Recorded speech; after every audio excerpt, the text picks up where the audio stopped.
Hi everybody, my name is James Pura and I'm an application engineer for MSC Software focused on MSC Apex.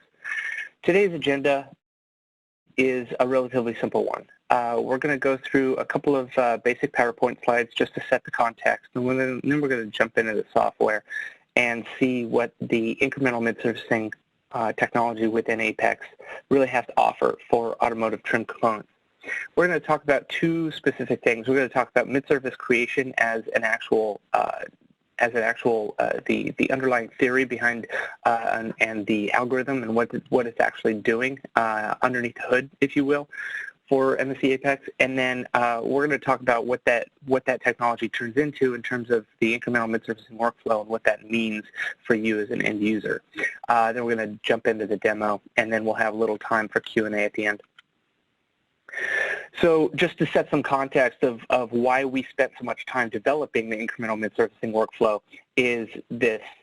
Basically, you end up with a 10-hour workflow turning into a 1-hour workflow. You going from the CAD to mesh, including extracting mid-surfaces, meshing it, correcting your mesh so that you're analysis ready, and then applying thicknesses and offsets on this benchmark. This is a benchmark that we did recently, and we saw a 10-fold return on the time saved. Here's another benchmark that was completed on an aerospace-specific part. We went from a 50-hour workflow down to 5.5, and that includes things like mesh creation, assigning properties, and getting your actual mid-surface connected all up and ready to go. Here's another one where we took a 5.5-hour workflow and ended up in an analysis-ready part in less than half an hour. So this is really what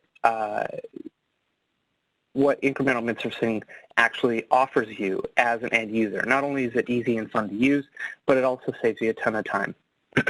So let's talk about what the process looks like when you don't have incremental mid-surfacing. Well, when you have your original part, let's say it's an injection molded plastic piece that has variable thicknesses, various lofted curves, very complex geometry, like as you're seeing here, the example.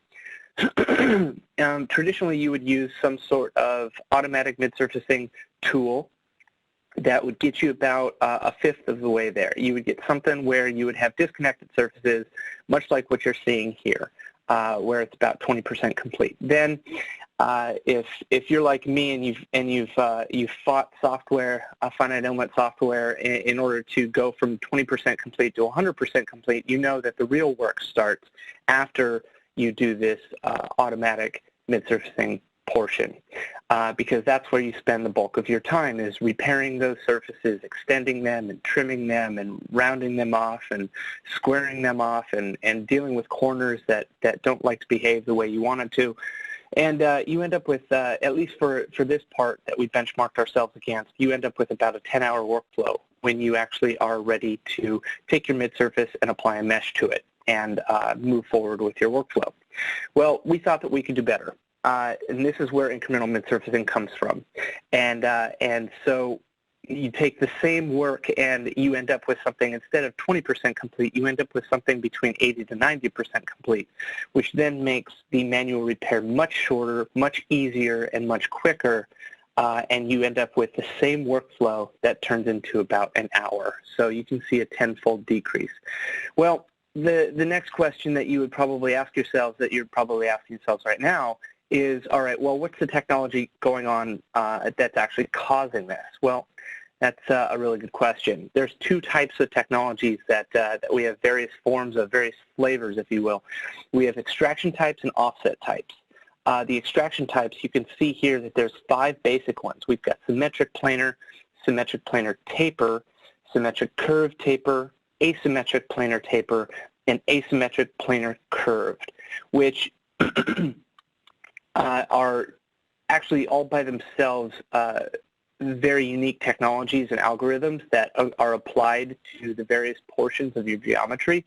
And Apex is actually smart enough to realize when you have one or the other, and you can actually you're a man in the loop, and you get to actually tell Apex which one it is if you want to manually create it as well. And then you also have various offset types as well, that you can choose from. And then just to reiterate what we've talked about before, which in previous webinars, which not only does Apex support BDF export, where you can export all your finite element stuff, but you can also export geometry as well, because Apex is so powerful in geometry manipulation, geometry creation, midsurfacing, offsetting, and everything like that, that not only can you export your finite element portion, but you can also export parasolid as well. And then importing, we support all the major ones. So let's go ahead and jump into the software now.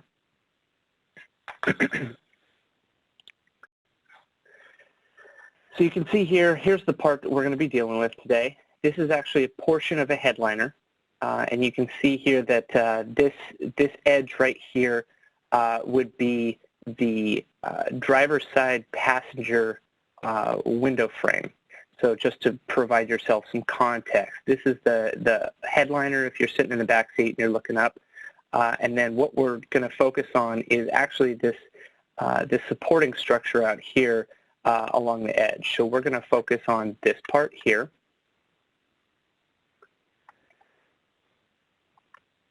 And if we zoom in, we can let's investigate our part a little bit. We can see here that we've got a lot of curvature. We've got a lot of various thicknesses and offsets and stuff like that. But when we actually measure our part, we end up with some interesting things happening. We can see here that the distance there is 1.81 millimeters. Distance there is 2.21. Distance here is 1.79. And if we do the same thing for the base, we've got 2.19. So if we can see here, we've got, this is a very representative injection molded plastic piece where we have variable thicknesses all over the place, and Apex is smart enough to realize this and gives you the tools necessary so you don't have to fight in order to create a mid-surface part. You can actually make it nice and easy, and this is what we're going to be doing. So I just wanted to show you guys that this in fact has various thicknesses and different properties that we're going to be dealing with today. So the first thing we're going to do is we're going to assume that we don't have incremental mid-surfacing, and we're going to see what happens when we end up with that 20% complete stuff, just so we can see what's going on. So let's go ahead and make a copy here. And we're going to use this for comparison purposes.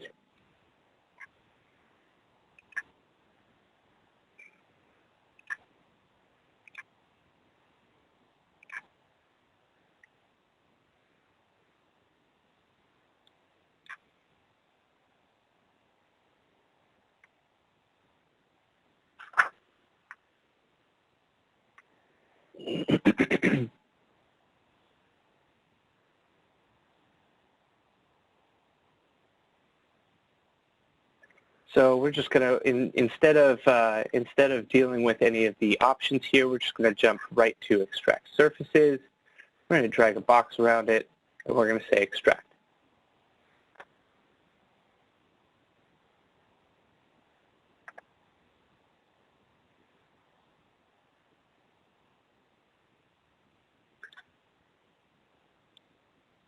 And let's go ahead and turn that solid off so that we can see our mid-surface.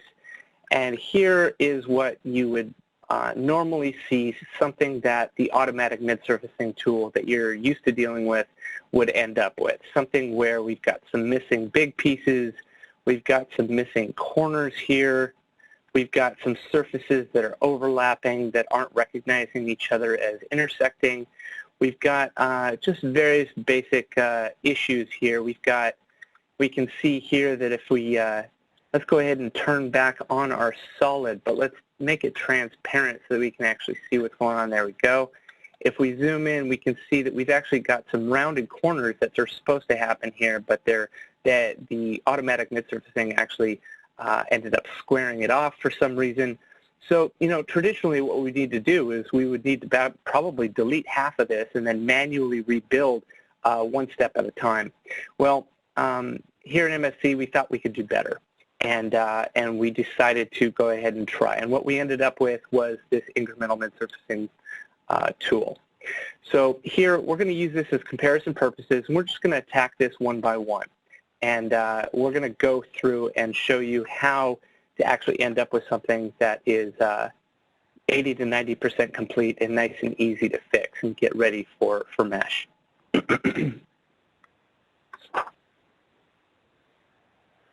So the first thing is that you choose the part that you want to do incremental mid-surfacing on, and you click on it and you tell Apex to go ahead and create pairs. Now what it just did was you can see a bunch of different color coding, and that basically assigns pairs. This is basically the man in the loop. So it splits up your mid-surfacing steps by 5. The first one is extracting pairs.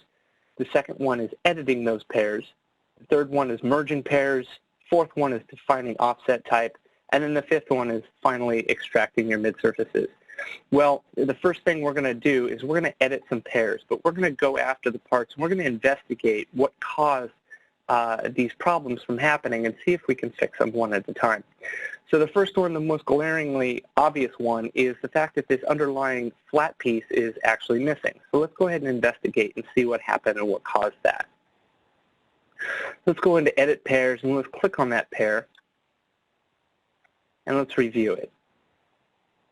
So we can see that Apex grays out everything else other than the top and bottom pieces of that pair, the paired surfaces, if you will, surface 1 and surface 2. And we can see here that surface 1 is orange and surface 2 is pink. Surface 1 actually has this edge here as well, which might be a mistake. So let's go ahead and undo that and see what happens. So now if we undo that, and I just hit middle mouse button to execute, I could have easily hit the green check mark as well. But we can see here now that this looks a little bit more realistic. So let's go ahead and do a preview and see what happens when we do this. So let's go ahead and extract, but we're not actually going to extract it. We're going to click on it, and then we're going to click preview.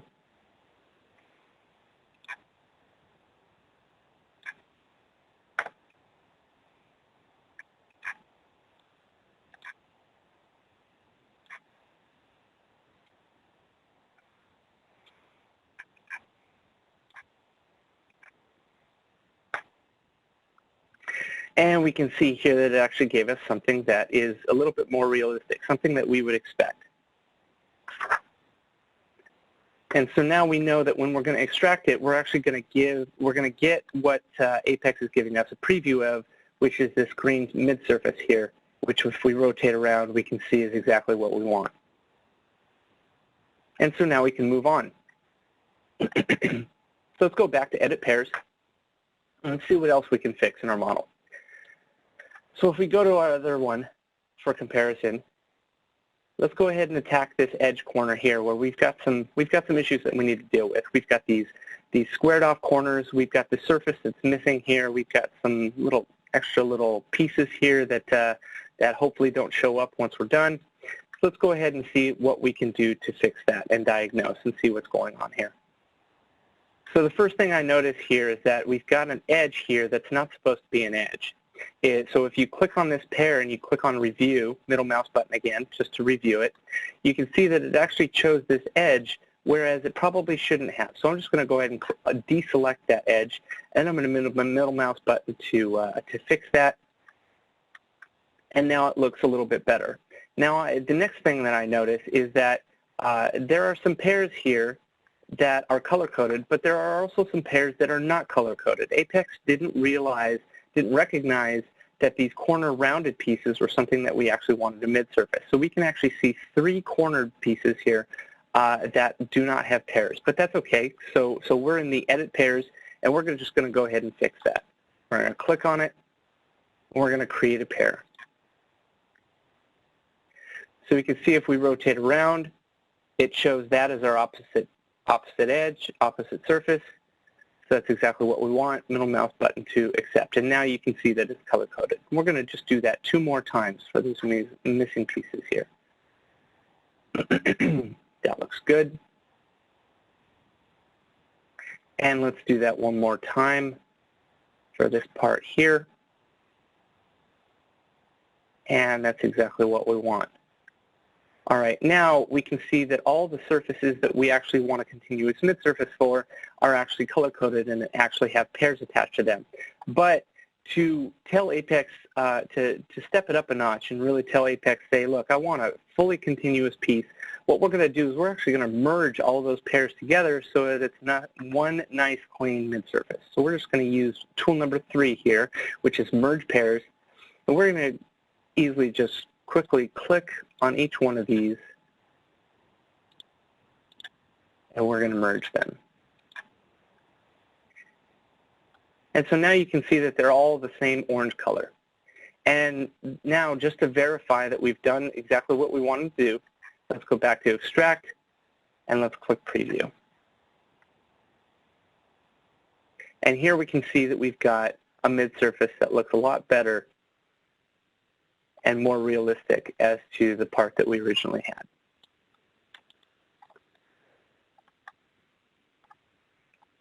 And let's go back to Edit Pairs and let's do it again for another portion of our model. Now, as you're fixing this, Apex is saving these changes here so that you don't have to do this one at a time. You can actually do multiples of these at the same time and move forward. Now, the next part here is let's go after this corner and see if we can fix this. Now, if we're investigating this, we can see here that that we've got a couple of different issues going on here. We've got midsurfaces. If we turn on our solid, we can actually see that the midsurface actually is intersecting and is extended beyond where we actually want it to extend, which sometimes happens. That's okay. We can fix that. But let's go ahead and investigate and see if we can fix this. So let's go ahead and choose that pair, and let's review it. Now, again, it grayed out everything else, and it showed us the surface pair that the algorithm is choosing to create that midsurface. Now, if we zoom in here, we don't see any edges that are marked like last time, because that's what helped us last time by deselecting that edge, and all of a sudden it got fixed. But what I did notice here is that we've got this little box area that might be causing some problems. And since it is currently recognized as all one piece, maybe we should just tell Apex to just go ahead and treat that as its own set of pairs, so that it can midsurface that. So let's go ahead and try that and see if it fixes it. So now we just deselected that top part, and let's deselect the edges as well.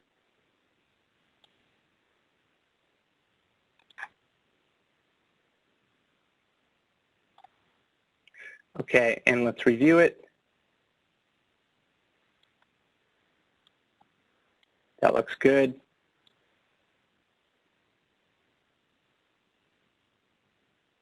And let's go ahead and lock that in. Now, because we deselected those for that box, we're going to have to recreate it. But before we do that, let's just verify that it did exactly what we wanted to do by going ahead and previewing, which is exactly what we've done 2 times before. And let's see what happens. All right, now we don't have that little notch in the corner anymore, which is exactly what we want. All right, so let's go back and let's fix what we did before, which was deselecting that box, the sides and the top. So we're going to have to click on this one, and it shows the bottom surface there, so that's good. And then what I'm going to do is the same thing that I did for this section over here, but I'm going to do it on a smaller scale, which is just clicking all 3 of these edges here and saying I want a continuous midsurface for all 3 of those edges and treat that as one pair.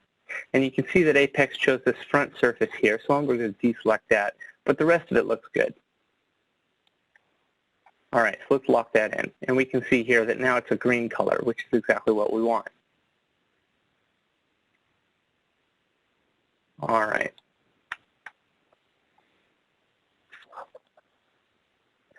So now there's a little bit more repair that we need to do. Let's go back and look at the next portion of our mid-surface here that originally got kind of messed up.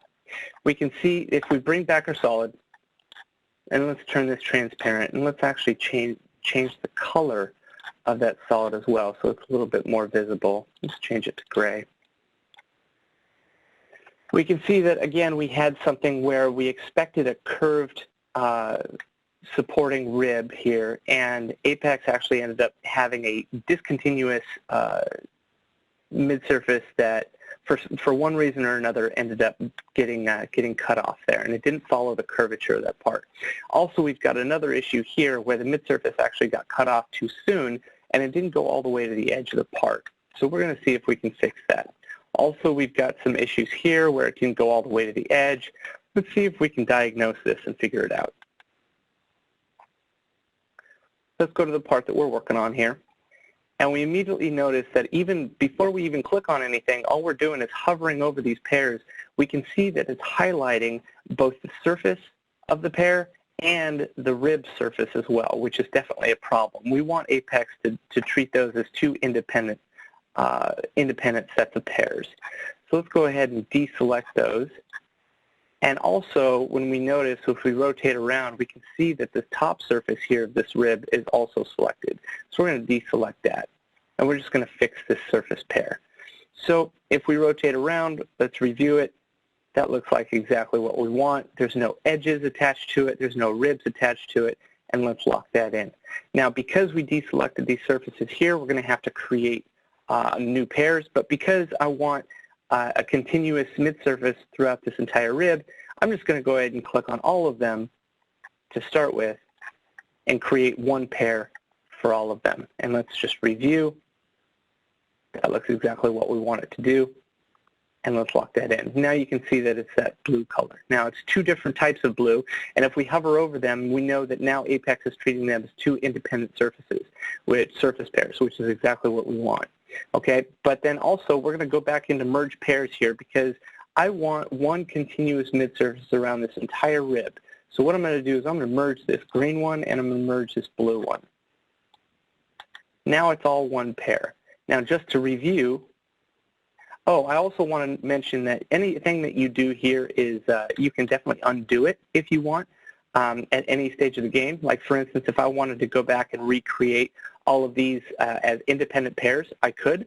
But let's just go ahead and preview what that extracted mid-surface would look like. And if we zoom out, we can see that that's actually, in fact, exactly what we ended up with, which is what we want. Now, if we look over at the corner here, we've got some issues here, but that's okay. Just a little trimming or something else can probably fix that later on down the road. What I'm most concerned about is the fact that the mid-surface follows the curvature of the part and it's continuous, which is exactly what we want. Okay, let's go back to our pairs.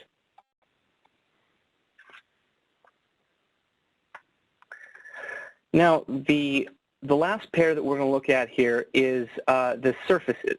So if we were to rotate around on this other part, which is the interior headliner portion of it, the part that the passenger sees, we can see here that that now we've got our rib pairs all set up. But these back parts, we actually want one continuous mid-surface amongst all four of these surfaces. So let's just go ahead and use merge pairs to merge all four of those together. Choose the two red ones and the two blue ones, and then middle mouse button to execute. And now it's all red, which is exactly what we want. Now, just to preview of what we did, let's look and see. And let's verify that this is, in fact, exactly what we want. And it's looking pretty good.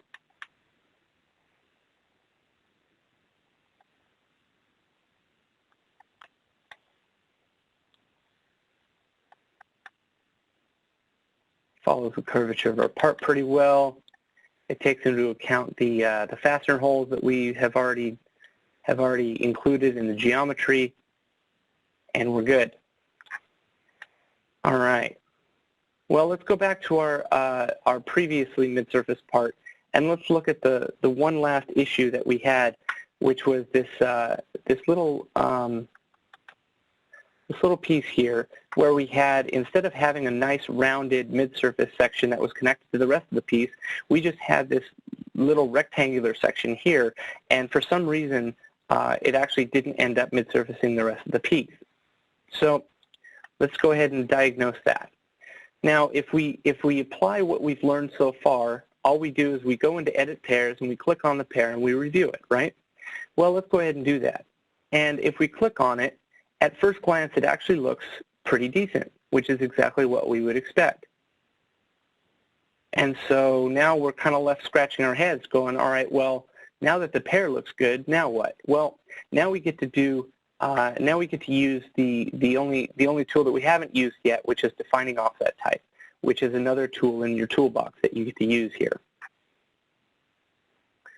So let's look at the defining offset type. Now, the good thing about defining offset type is it has its own preview function as well. So if you click on it and then you hit spacebar, which is in the workflow instructions as well, you never have to worry about what the hotkeys are, and that goes for all of the Apex tools here. But you can actually click on preview and you can see what that preview in fact looks like of that offset type.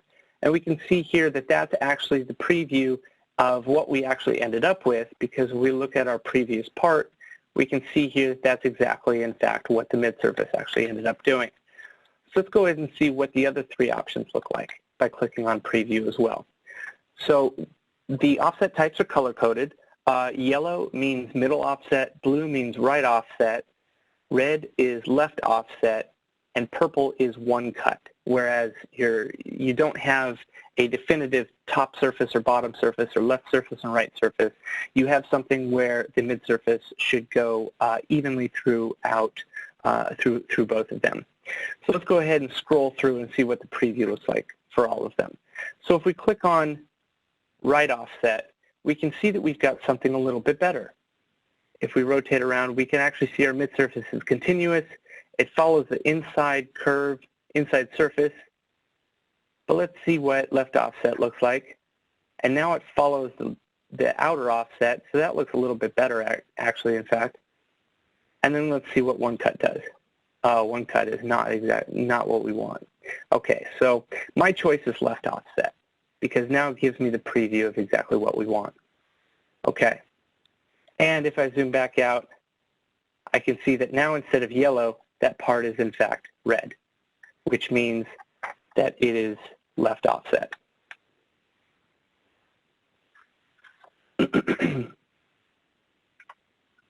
Okay, so now at this point, we have fixed everything that needs to be fixed, and we're ready to extract the mid-surfaces. But just to show you what happens if we just blindly extract without doing it in a smart way, I wanted to show you what happens when you just extract all of it at the same time using the default values. Even though that we fixed what we just fixed, if we look at it here, we can see that we ended up with our overlapping issue that we still needed to fix. And then if we look up here, if we zoom in, we can see that Apex, in fact, didn't quite do what we wanted it to do, which was just one continuous T-junction there along that line. It, in fact, overlapped, and now we've got some sliver surfaces. So Apex gives you additional tools that are able to do that in order to fix that and do exactly what we want it to do. So we're actually going to undo that extraction, and we're in fact going to do a two-stage extraction. So we're still in extract pairs. We're going to click on this, and we're going to deselect the parts, those little flanges that we had the overlapping mid-surface for. And also, for this waffle-looking section, we're going to deselect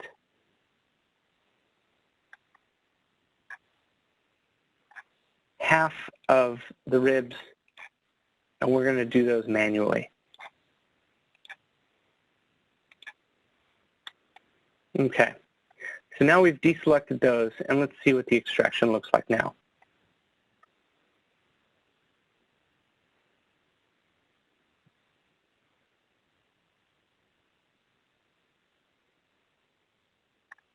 All right, there's our extracted midsurface. And if we zoom in here, we can see that this looks pretty good.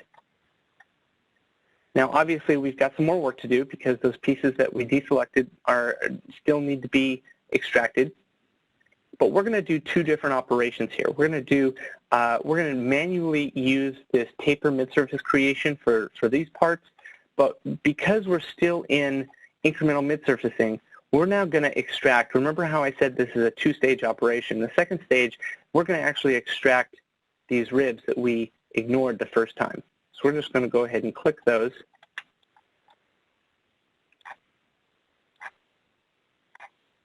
And we're now going to extract those independently.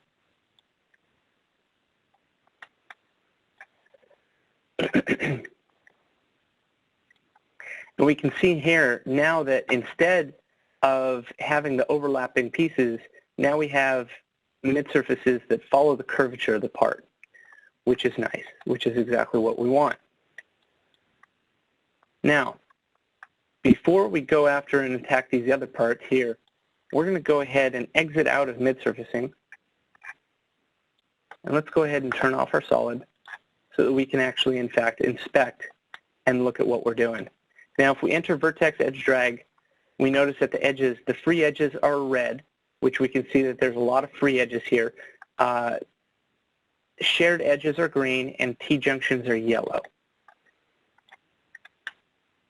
We can see here that we've got a couple of shared edges, but in fact, we have a lot of free edges that we would expect would be connected to the rest of our part, but aren't yet. So we're going to need to fix that. So before we go after the rest of that waffle section, let's go ahead and fix our shared edges, and let's go ahead and connect it all up. So Apex has this handy-dandy tool called Extend Surfaces, and this basically is designed for moments like this, where you can actually drag a box around all of these surfaces that are originally just kind of floating independently of one another, and you can actually change the search distance to however you want, and what it will do is actually search for a surface next to it, and it will connect it up automatically. And not only that, but it'll trim it and make it all nice and clean as well. So we're going to go ahead and change that search distance from 5 millimeters to 3 millimeters, and then we're going to go ahead and click this green check mark just to see what happens here. And in fact, it did exactly what we hoped it to. We've got a little bit of extra surface over here, but for the most part, it actually did a pretty decent job. And let's inspect. Let's continue looking at that. That nice clean mid surface.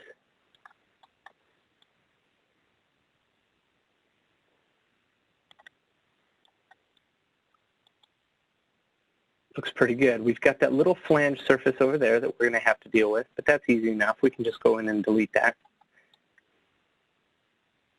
But for the most part, it looks pretty good. So that's Extend Surfaces. Now let's go after that one last part that we've missed. Let's make that transparent, which are these extra supporting ribs for this waffle structure. So now we're going to go back into the midsurface tool, but instead of using incremental midsurface, we're going to use this one to the left of it called taper midsurface creation. So if you remember correctly, that from before, we talked about, and I actually, in fact, measured, we have variable thicknesses for this part. So what this taper midsurface creation tool does is it, in fact, finds, it automatically recognizes what it is, which is a taper surface. It previews what the opposing surface is. So you can see it's a little bit translucent at the moment, but it's orange. So just the same thing as what we had for incremental midsurfacing, where if you would review each pair, we would have a purple side and an orange side. We can see that it's doing exactly what we wanted to do. And then if we middle mouse button to execute, it in fact gives us a nice clean mid-surface that goes through down the middle of that tapered part. Now, you can get really fancy, which is turning on this lightning bolt here and turn this whole taper mid-surface creation into a one-click operation. And that's what we're going to do. We're just going to go ahead and continue to do that for the rest of these ribs, one click at a time.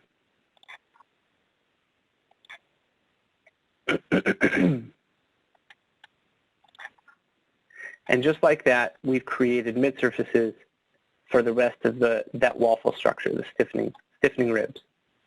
So let's go ahead and turn off our solid and see how we did.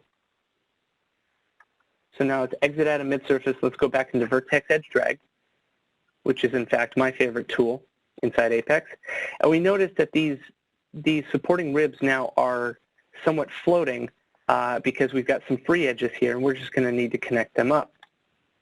So that's okay. The vertex edge drag tool is definitely up to the challenge. So you just drag this down, and notice that it gives you a preview before you even let go of the mouse button of what it is you're trying to do, and then it creates that T-junction there. Notice that if I rotate around, it doesn't create any overlapping surfaces, which is good. And what I'm going to do is I'm just going to connect this edge up to that edge. Now notice that these edges are not coplanar or inline or even parallel to each other. But Apex says, I got your back. And it went ahead and connected that all up. And we're just going to continue doing that a little bit faster now to connect the rest of these up together.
And a couple more that we need to do here.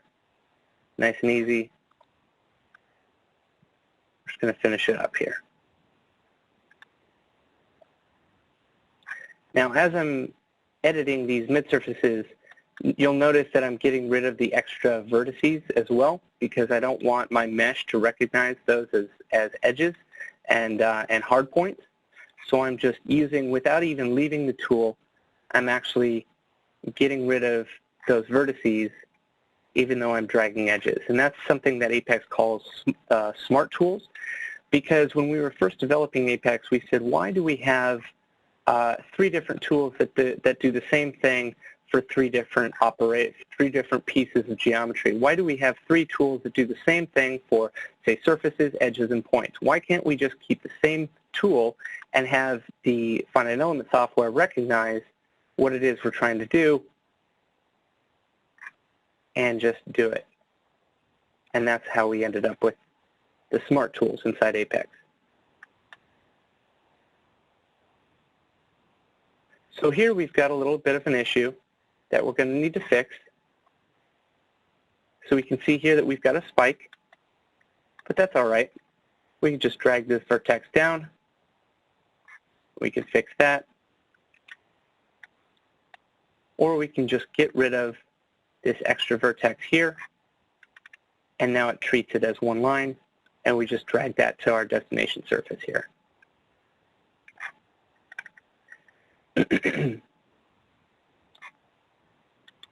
Okay, and now we're all connected up. So now let's change our selection from bodies down to lower dimensional entities, and this will allow us to get rid of these extra little sliver surfaces. So this is no longer a surface, this is no longer a surface, and if we rotate around, we notice that even though Apex did a pretty decent job, we've still got a couple of little extra sliver surfaces here that we'll need to fix. But that's okay. Easy enough.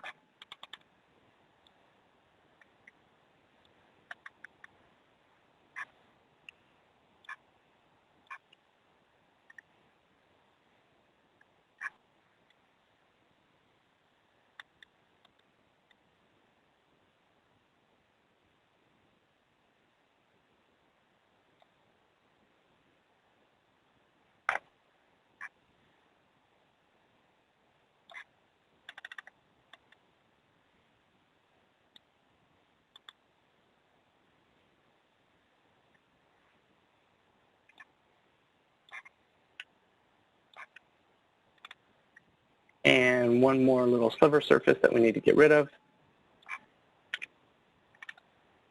And we're good. And just like that, we've got a nice, complete mid-surface that is now ready to mesh. That is 100% of the way there. So this is proof how incremental mid-surfacing can get you 80 to 90% of the way there instead of just 10 to 20% of the way there, which is what we had before.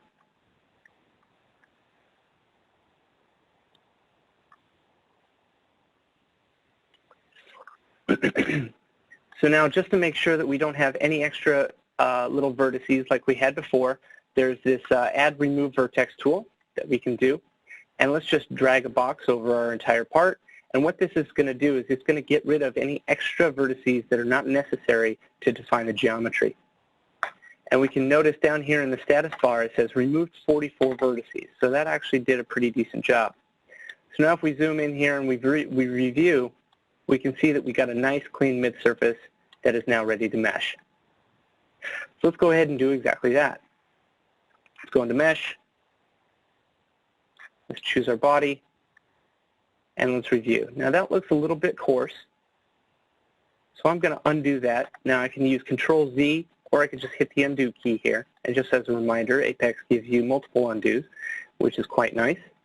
And I'm going to change my mesh size from 10 millimeters down to 4. And I'm just going to do it again. And upon reviewing, it looks a lot nicer. Now I can see here that my surfaces are opaque currently, so I can change that if I want to. And I'm going to change that to wireframe mode. And then I'm going to change my mesh to solid mode just so I can get a better idea of what my mesh looks like. And let's check element quality as well, which is an extremely powerful tool inside Apex as well. So now that we've meshed, we can exit out of surface mesh. And let's go ahead and review the element quality. Now if we want to isolate certain areas, we can as well. So the good elements we don't need to worry about, so let's just go ahead and hide those. And we can see here that remaining, we've got poor, bad, and invalid. And just as a reminder, good means it will allow the solver to run and you can trust the results. Poor means that it will still run in the solver, but you may not want to trust your results depending on where they are. If they're in a critical area, you may not want to trust those results, but it will still run. Bad means you definitely do not want to trust those results, but if you're doing, say, a quick and dirty analysis or a design trade-off study or something like that, and you just need a nice quick mesh, it will still allow the solver to run. And then invalid, which are the ones that absolutely will not, and it'll cause the solver to bomb out. So we're just going to go ahead and hide the rest of these and show where only the invalid elements are. Well, with our human eye, we don't notice where those bad elements are, so we're just going to go ahead and click on Grow 2D Mesh, and we can see here that we've got a grown mesh, and we've got 2 red elements that we'll need to fix. So that's easy enough. Let's just inspect and see what's causing it. We can see here that we've got 2 vertices that are close together, and if we zoom in here, we see the same thing is going on over here. So let's go ahead and without even leaving element quality, let's go into vertex edge drag. Let's go ahead and see if we can fix that.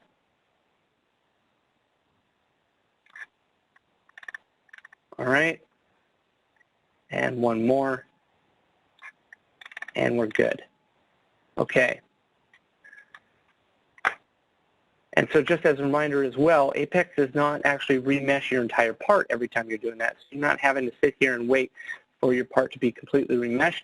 It only needs to change and update and optimize the mesh that needs to be changed. So we're going to go ahead and reset our element quality now that we've got a new mesh. And let's go to invalids and say show only, and we can see that there are nothing. So if we click on grow, oh, we've still got one. Oh, I take that back. So let's bring back our wireframe, and let's see if we can diagnose and see what caused that. Oh, we've got a little extra sliver, and we can fix that. Let's try that one more time. Let's reset our mesh. Let's turn back element quality. And let's say show only the invalid. And let's click on grow. And we can see that nothing is in fact showing up, which is exactly what we want. All right.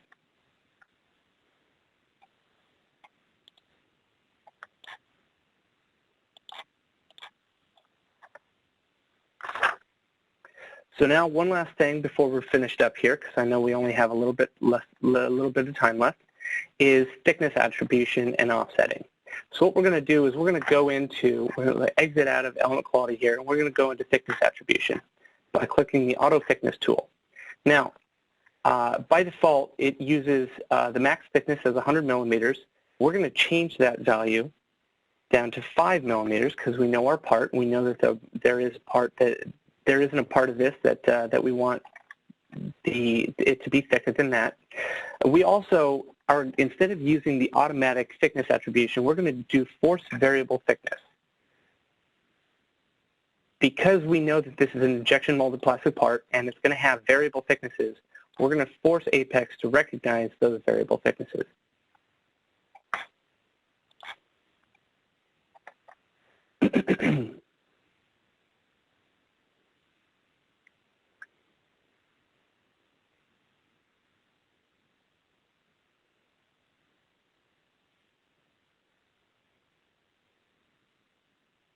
And we just wait for it to finish here. And we can see now that it in fact has recognized the fact that we have variable thicknesses. Notice that the thickness is actually color-coded from 0 to 5 millimeters, and you can see here that even though we had one continuous midsurface from start to finish that started all the way down here, all the way to the edge of this rib here, we can see that Apex in fact took account that of those different thicknesses, and in fact has assigned different thicknesses based on those values. You can see that even these ribs here start on top as this greenish color and end in this dark yellow orangish color. And our favorite waffle ribs as well, we can see here that it in fact has taken into account. So at this point, you can continue working in Apex, or you can export as well. And if you wanted to export, that's easy enough.